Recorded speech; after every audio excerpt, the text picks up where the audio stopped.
بسم اللہ الرحمن الرحیم۔ 3 قسم کی عورتوں پر روزہ رکھنا جائز نہیں۔ ناظرین، یہاں 3 عورتیں کسی بھی حال میں رمضان کے مہینے میں روزہ نہیں رکھ سکتی ہیں۔ اگر ان میں سے کسی عورت نے روزہ رکھ لیا تو یاد رکھیں ایسی عورت کا روزہ کبھی نہیں ہوگا۔ ایسی عورت کو اللہ تعالیٰ کی طرف سے سخت عذاب ہوگا۔ ناظرین، روزے کی فرضیت کی 3 شرطیں ہیں: بالغ ہوش و حواس اور عاقل ہونا، یعنی کہ روزے ایسے تمام مسلمان مرد اور عورت پر فرض ہیں جو عاقل ہو اور بالغ ہو، جو اپنے ہوش و حواس میں ہو، یعنی کہ جو پاگل اور دیوانہ نہ ہو۔ ایسے تمام مسلمان عورت اور مرد پر رمضان کے روزے فرض ہیں۔ اب اس کے علاوہ روزے کی فرضیت ادا کرنے کی 2 شرطیں ہیں: پہلی صحت مند اور تندرست ہونا، اور دوسری محکم ہونا، یعنی کہ بیمار آدمی اپنی بیماری کی حالت میں اور مسافر اپنے سفر کی حالت میں روزہ چھوڑ سکتا ہے، یعنی کہ ان لوگوں کو رمضان کے مہینے میں روزہ چھوڑنے کی اجازت ہے۔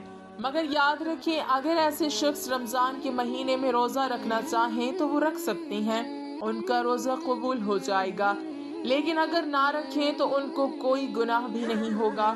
یہاں بعد میں ان روزوں کی قضا کر سکتے ہیں۔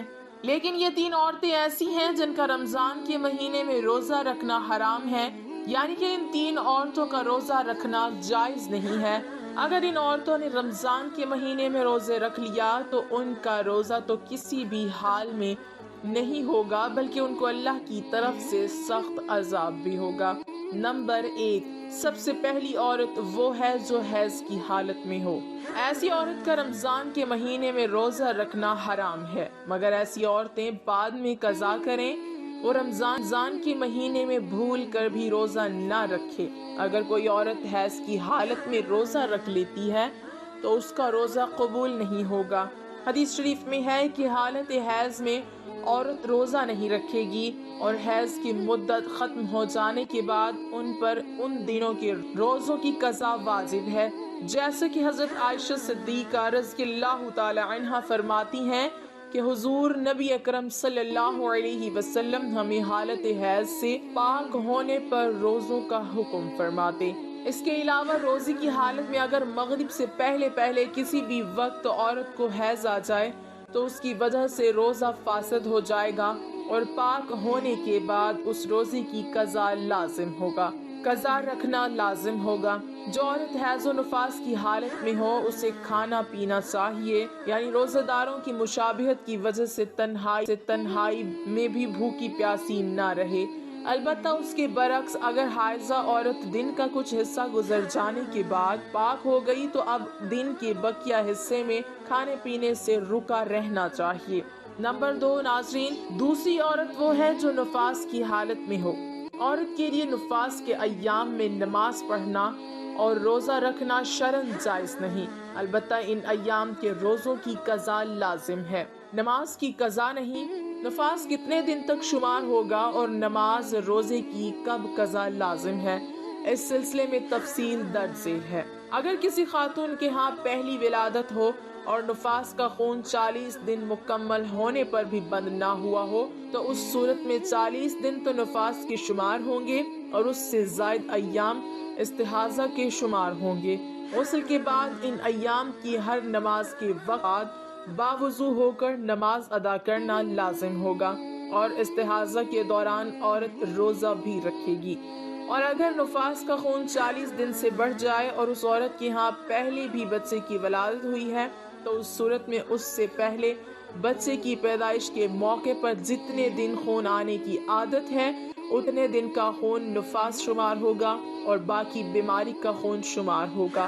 ان باقی دنوں میں رہ گئی نمازوں کی بھی قضا کرنی ہوگی، اور روزے جو چھوٹ گئے ہوں وہ بھی رکھنے ہوں گے۔ اور اگر خون 40 دن کے اندر بند ہو جاتا ہے تو وہ مکمل ایام نفاس کے شمار ہوں گے۔ ان دنوں میں روزہ نہیں رکھے گی اور نماز بھی ادا نہیں کرے گی، تاہم روزوں کی بعد میں قضا کرنی ہوگی۔ نمبر 3، ناظرین، تیسری عورت ہے حاملہ۔ ناظرین، ایسی عورتوں کا رمضان کے مہینے میں روزہ رکھنا حرام تو نہیں ہے، لیکن ایسی عورتوں کو روزہ چھوڑنے کی اجازت ہے، یعنی کہ حمل والی اور اپنے بچوں کو دودھ پلانے والی عورتوں کو اگر اپنے روزے کی وجہ سے اپنی یا اپنے بچے کی جان جانے کا خطرہ ہو تو ایسی عورتوں کو اجازت ہے کہ وہ روزہ نہ رکھے۔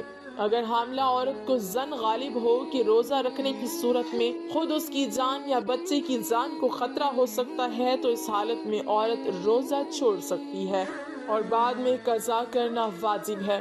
لیکن اگر شوہر مالدار ہے، کوئی دودھ پلانے والی عورت رکھ سکتا ہے تو دودھ پلانے کی وجہ سے ماں کو روزہ چھوڑنا درست نہیں۔ البتہ اگر وہ بچہ ایسا ہے کہ سوائے اپنی ماں کے کسی کا دودھ نہیں پیتا ہے تو ایسے وقت ماں کو روزہ نہ رکھنا درست ہے اور بعد میں قضا کر لے۔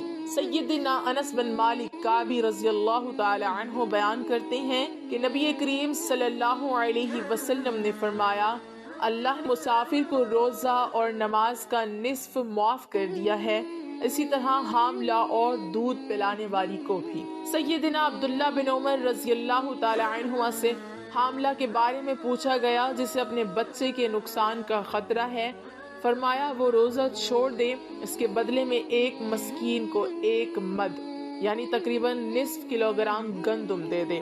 ناظرین، اب آپ کو بتاتے ہیں کہ ایسی کون سی عورتیں ہیں جن کو رمضان کے مہینے میں روزہ چھوڑنے کی اجازت ہے۔ نمبر 1، اگر کوئی عورت سفر کی حالت میں ہو یا بیماری کی حالت میں ہو یا پھر اپنے بڑھاپے کی وجہ سے اتنی زیادہ کمزور ہو گئی ہو تو اگر اس نے روزہ رکھ لیا تو اس کی جان جانے کا خطرہ ہو سکتا ہے، تو ایسی عورتوں کے لیے روزہ چھوڑنے کی اجازت ہے۔ مگر ایسی عورت کو چاہیے کہ اگر وہ بعد میں صحت مند اور تندرست ہو جائے تو وہ ان روزوں کی قضا کرے۔ اگر بعد میں وہ پھر دوبارہ صحت مند نہ ہو سکی تو اسے چاہیے کہ وہ ان روزوں کا کفارہ ادا کرے، اور کفارہ یہ ہے کہ ہر روزے کے بدلے میں کسی مسکین کو 2 وقت پیٹ بھر کر کھانا کھلایا جائے۔ نمبر 2، اگر کسی عورت کو روزے کی حالت میں سانپ نے ڈس لیا ہو، اس کی جان جانے کا خطرہ بن گیا ہو تو ایسی عورت کو بھی حکم ہے کہ وہ اپنے اس روزے کو توڑ سکتی ہے، اس کو کوئی گناہ نہیں ہوگا، لیکن بعد میں جب وہ صحیح ہو جائے تو اس روزے کی قضا کرے۔ نمبر 3، عورت حیض سے پورے 10 دن اور 10 رات میں فارغ ہو گئی، اب اس کو چاہیے کہ وہ اگلے دن کا روزہ رکھ لے، اور اگر کم دنوں میں پاک ہو گئی اور اگر صبح ہونے میں اتنا وقت باقی ہے کہ اس کے پاس نہا دھو کر تھوڑا وقت بچے گا تو اس کو چاہیے کہ وہ روزہ رکھ لے۔ دین اسلام نے دنیا کے ہر خطے میں رہنے والے عاقل، بالغ اور مسلمان مرد و عورت پر ماہ رمضان کے روزے فرض کیے ہیں۔ قرآن حکیم میں ارشاد ہوتا ہے، رمضان کا مہینہ وہ ہے جس میں قرآن اتارا گیا، جو لوگوں کے لیے ہدایت ہے اور جس میں رہنمائی کرنے والی اور حق و باطل میں امتیاز کرنے والی واضح نشانیاں ہیں۔ بس تم میں سے جو کوئی اس مہینے کو پالے تو وہ اس کے روزے ضرور رکھے۔ فرض کی عدم ادائیگی قابل تعزیر ہے، لیکن اسلام چونکہ بطور دین سہل العمل ہے اس لیے اس میں جبر نہیں، جیسے کہ قرآن حکیم میں ارشاد باری تعالی ہے، دین میں کوئی زبردستی نہیں، اس لیے سفر، بیماری اور خواتین کو حالت حمل وغیرہ میں روزہ رکھنے میں رعایت دی گئی ہے۔ اگر ان حالتوں میں روزہ نہ رکھا جائے تو ان کے ختم ہونے کی مدت کے بعد رمضان کے چھوڑے گئے روزوں کی قضا کرنا ضروری ہے۔